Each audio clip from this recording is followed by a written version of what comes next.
The Line digagas sebagai kota masa depan yang nyaris utopis.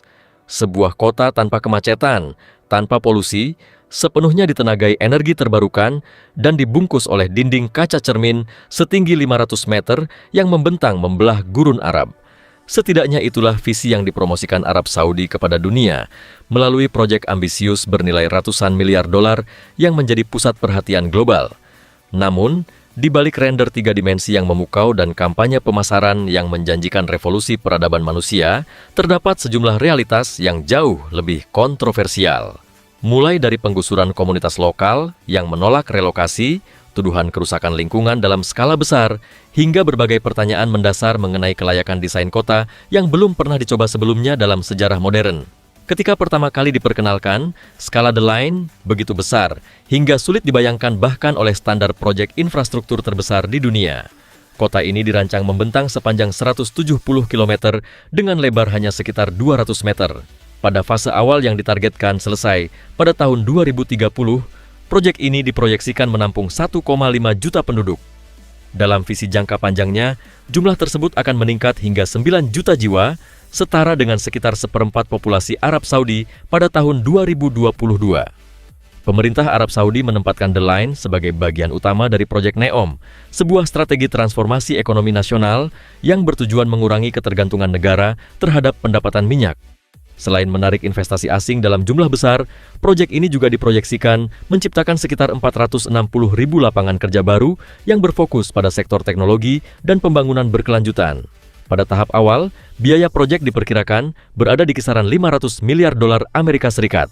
Namun seiring berjalannya waktu, tantangan teknis, logistik, dan finansial mulai menunjukkan skala yang jauh lebih besar dibandingkan perkiraan awal. Pada tahun 2024, berbagai laporan dari sumber internal dan analis pasar keuangan mengungkap bahwa target pembangunan The Line untuk tahun 2030 mengalami revisi drastis. Dari rencana awal sepanjang 170 km, bagian yang ditargetkan selesai dipangkas menjadi hanya sekitar 2,4 km. Artinya, lebih dari 98% cetak biru awal tidak lagi masuk dalam target pembangunan dekade tersebut. Penyesuaian ini juga diikuti revisi besar terhadap proyeksi jumlah penduduk. Target awal sebanyak 1,5 juta penghuni pada tahun 2030 diturunkan menjadi kurang dari 300.000 orang. Bagi banyak analis, perubahan tersebut bukan sekadar penyesuaian jadwal yang lazim terjadi pada proyek besar, melainkan indikasi bahwa konsep awal menghadapi hambatan yang jauh lebih fundamental. Situasi semakin memburuk pada 16 September 2025 ketika berbagai laporan menyebut bahwa dana investasi publik Arab Saudi mengambil langkah drastis dengan menangguhkan berbagai pekerjaan lanjutan hingga batas waktu yang tidak ditentukan. Pada saat itu, pembangunan yang berhasil diselesaikan sebagian besar masih terbatas pada pekerjaan ekskavasi dan fondasi parsial sepanjang sekitar 2,4 km. Masalah yang dihadapi proyek ini ternyata telah muncul jauh sebelumnya. Pada awal tahun 2025, sebuah audit internal yang bocor dan kemudian dilaporkan secara luas oleh Wall Street Journal mengungkap berbagai persoalan serius dalam pengelolaan proyek NEOM. Audit setebal lebih dari 100 halaman tersebut menyimpulkan bahwa sejumlah eksekutif proyek bersama beberapa konsultan internasional terkemuka menggunakan asumsi keuangan yang sangat optimistis untuk membenarkan kenaikan biaya yang terus membengkak. Salah satu perusahaan konsultan yang disebut dalam laporan itu adalah McKinsey, yang dilaporkan menerima bayaran sekitar 130 juta dolar Amerika Serikat hanya dalam 1 tahun operasional. Lebih jauh lagi, audit tersebut menemukan indikasi manipulasi terhadap sejumlah proyeksi bisnis. Beberapa estimasi pendapatan dari sektor hotel mewah dan layanan premium dilaporkan dinaikkan ke tingkat yang dinilai tidak realistis secara komersial. Tujuannya diduga untuk menjaga agar neraca keuangan proyek tetap terlihat layak meskipun biaya konstruksi terus meningkat. Ketika seluruh perhitungan biaya dihitung ulang menggunakan asumsi yang lebih realistis, hasilnya sangat mengejutkan. Estimasi biaya penyelesaian penuh The Line sepanjang 170 km melonjak dari sekitar 500 miliar dolar menjadi 8,8 triliun dolar Amerika Serikat. Angka tersebut setara dengan lebih dari 25 kali total anggaran tahunan pemerintah Arab Saudi dan lebih dari 4 kali produk domestik bruto negara itu secara keseluruhan. Sebagai perbandingan, pembangunan seluruh sistem jalan raya antar negara bagian di Amerika Serikat, salah satu proyek infrastruktur terbesar dalam sejarah modern, diperkirakan menelan biaya sekitar 530 miliar dolar jika disesuaikan dengan nilai inflasi saat ini. Dengan kata lain, biaya yang diproyeksikan untuk The Line secara teoritis cukup untuk membangun sekitar 16 sistem jalan raya sekelas Amerika Serikat. Akibat tekanan finansial yang terus meningkat, berbagai laporan menyebut bahwa pemerintah mulai mempertimbangkan penggunaan alternatif untuk bagian proyek yang telah dibangun. Salah satu gagasan yang muncul adalah mengubah segmen sepanjang 2,4 km tersebut menjadi pusat data berskala besar yang memanfaatkan akses terhadap pendinginan air laut di pesisir Laut Merah guna mendukung ambisi Arab Saudi di sektor kecerdasan buatan. Jika skenario itu terwujud, maka proyek yang awalnya dipromosikan sebagai kota masa depan bagi jutaan manusia berpotensi berakhir sebagai infrastruktur teknologi dengan fungsi yang jauh berbeda dari visi awalnya. Namun persoalan The Line tidak hanya berkaitan dengan biaya dan pendanaan. Sejak pertama kali diperkenalkan pada tahun 2021, konsep tata ruang kota ini telah memicu perdebatan luas di kalangan arsitek, perencana kota, ilmuwan, hingga pakar logistik. Inti kontroversinya terletak pada bentuk kota itu sendiri. Alih-alih berkembang secara radial atau konsentris, seperti kebanyakan kota sepanjang sejarah manusia, The Line dirancang sebagai sebuah garis lurus sepanjang 170 km. Dalam ilmu perencanaan kota, bentuk geometri memiliki pengaruh langsung terhadap efisiensi mobilitas dan interaksi sosial.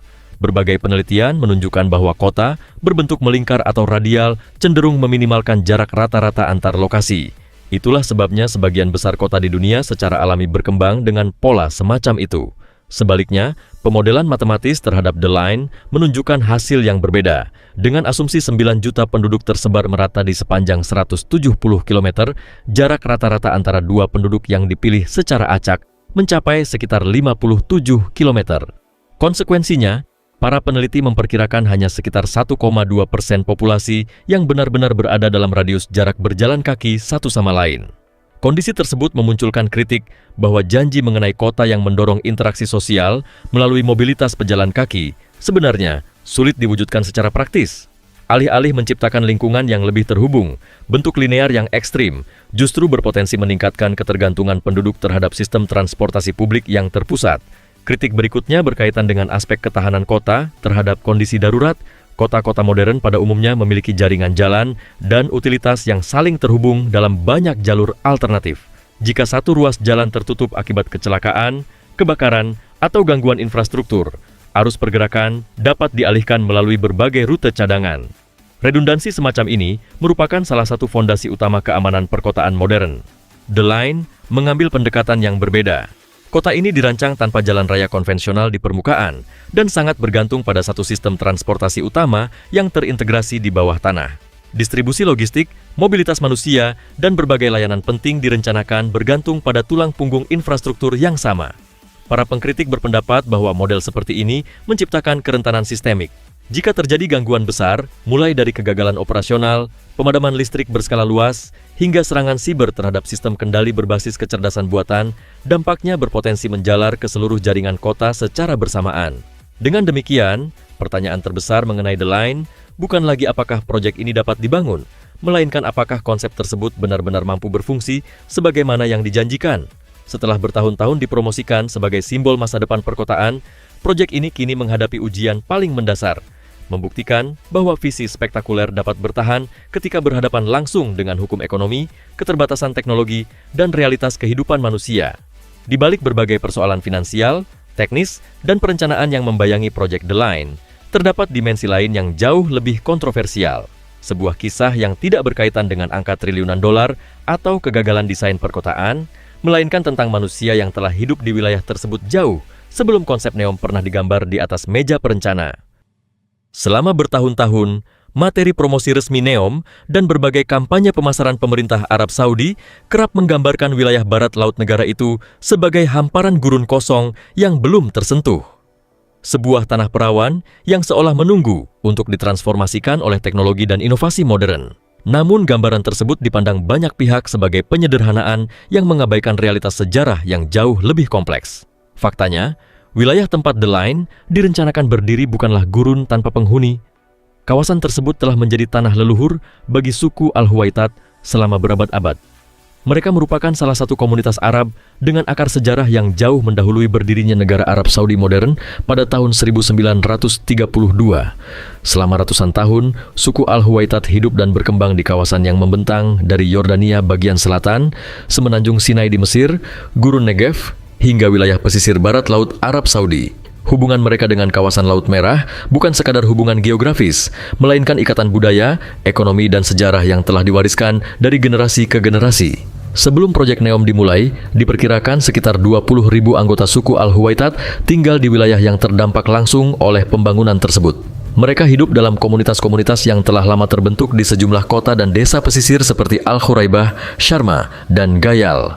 Mata pencaharian masyarakat setempat bertumpu pada kombinasi perdagangan, peternakan, dan perikanan tradisional. Aktivitas ekonomi tersebut berkembang selama berabad-abad dan menjadi bagian tak terpisahkan dari identitas sosial mereka. Ketegangan antara pemerintah pusat dan komunitas lokal mulai meningkat seiring diluncurkannya program Vision 2030. Pada tahun 2017, melalui keputusan negara yang tidak banyak dipublikasikan, wilayah seluas lebih dari 26.500 km persegi dialihkan menjadi aset dana investasi publik Arab Saudi yang dipimpin oleh putra mahkota Mohammed bin Salman. Setelah perubahan status administratif tersebut, pemerintah mulai menjalankan proses pembebasan lahan untuk pembangunan NEOM. Pada awal tahun 2020, serangkaian perintah relokasi dan penggusuran mulai diterbitkan kepada penduduk yang tinggal di wilayah proyek. Berbagai organisasi hak asasi manusia dan aktivis internasional kemudian mengkritik proses tersebut. Mereka menilai bahwa relokasi dilakukan tanpa konsultasi yang memadai dengan masyarakat lokal dan tidak memenuhi prinsip persetujuan bebas, didahului informasi yang cukup, serta tanpa paksaan, sebuah standar yang secara luas diakui dalam perlindungan hak masyarakat adat. Bagi banyak keluarga Al-Huwaitat, tanah yang diminta untuk ditinggalkan bukan sekadar properti. Tanah tersebut merupakan bagian dari sejarah keluarga, identitas budaya, dan warisan leluhur yang telah dijaga selama beberapa generasi. Di tengah meningkatnya tekanan tersebut, muncul sosok yang kemudian menjadi simbol perlawanan terhadap penggusuran, yaitu Abdul Rahim Al-Huwaiti, seorang warga berusia 43 tahun yang juga bekerja sebagai pegawai pemerintah. Ketika tim pendataan dan pembebasan lahan mendatangi rumahnya di desa Al-Khuraibah pada awal tahun 2020, Abdul Rahim menolak meninggalkan tempat tinggalnya. Penolakannya segera menarik perhatian publik, terutama setelah ia mulai mengunggah serangkaian video ke media sosial. Dalam rekaman-rekaman tersebut, Abdul Rahim mendokumentasikan proses penggusuran yang sedang berlangsung dan secara terbuka mengkritik kebijakan pemerintah. Ia menyebut tindakan tersebut sebagai bentuk penindasan terhadap masyarakat lokal. Salah satu videonya kemudian menjadi sangat terkenal karena berisi pernyataan yang dianggap sebagai prediksi atas nasib yang akan menimpanya. Dalam video itu, Abdul Rahim menyatakan keyakinannya bahwa aparat keamanan akan membunuhnya, lalu menuduhnya sebagai pelaku kriminal atau teroris setelah kematiannya. Beberapa hari kemudian, peristiwa yang menjadi salah satu episode paling kontroversial dalam sejarah pembangunan NEOM pun terjadi. Pada 13 April 2020, pasukan keamanan Arab Saudi mengepung rumah Abdul Rahim di Al-Khuraibah. Menurut versi pemerintah, operasi tersebut dilakukan setelah ia melakukan perlawanan bersenjata terhadap aparat yang datang untuk melaksanakan perintah penggusuran. Dalam operasi tersebut, Abdul Rahim Al-Huwaiti tewas akibat baku tembak dengan pasukan keamanan. Namun keluarga, aktivis, dan sejumlah organisasi hak asasi manusia mempertanyakan versi resmi pemerintah. Mereka menilai terdapat banyak kejanggalan dalam proses operasi tersebut serta menuntut penyelidikan independen mengenai peristiwa yang terjadi. Kontroversi semakin besar ketika pemerintah menahan jenazah Abdul Rahim selama sekitar 1 minggu setelah kematiannya. Menurut berbagai laporan, langkah tersebut dilakukan untuk membatasi kemungkinan berkumpulnya massa dalam jumlah besar. Ketika jenazah akhirnya diserahkan kepada keluarga, proses pemakaman berlangsung di bawah pengawasan ketat aparat keamanan bersenjata. Kematian Abdul Rahim kemudian menjadikannya simbol yang lebih luas dalam perdebatan mengenai harga sosial dari proyek-proyek pembangunan berskala raksasa. Bagi para pendukung proyek, NEOM merupakan bagian penting dari transformasi ekonomi Arab Saudi menuju masa depan pasca minyak. Namun bagi para pengkritiknya, kasus Al-Huwaitat menunjukkan bahwa ambisi pembangunan modern dapat berbenturan secara langsung dengan hak-hak masyarakat yang telah lama mendiami wilayah tersebut. Hingga kini, kisah penggusuran suku Al-Huwaitat tetap menjadi salah satu aspek paling kontroversial dari proyek The Line. Di balik janji kota futuristik yang dipromosikan sebagai simbol masa depan, tersimpan pertanyaan mendasar yang terus diperdebatkan. Siapa yang sesungguhnya harus menanggung biaya kemajuan dan sejauh mana pembangunan dapat dibenarkan ketika berhadapan dengan hak masyarakat yang telah lebih dahulu hidup di atas tanah tersebut? Pada akhirnya, The Line bukan hanya tentang kota futuristik, teknologi, atau gedung cermin raksasa di tengah gurun. Proyek ini telah menjadi ujian nyata tentang batas antara ambisi dan realitas, antara pembangunan dan kemanusiaan. Dan ketika miliaran dolar telah dihabiskan, ribuan keluarga dipindahkan, serta visi utopia mulai berhadapan dengan hukum ekonomi dan fisika, tersisa satu pertanyaan yang belum terjawab. Jika sebuah kota masa depan hanya dapat dibangun dengan mengorbankan masyarakat yang sudah hidup di sana, apakah itu benar-benar kemajuan? Bagikan pendapat Anda di kolom komentar di bawah ini. Jangan lupa untuk like, subscribe, dan aktifkan notifikasi pada video ini agar tetap mendapatkan informasi tentang perkembangan terbaru dalam perubahan tatanan dunia yang sedang berlangsung. Terima kasih telah menonton, dan sampai jumpa di video berikutnya.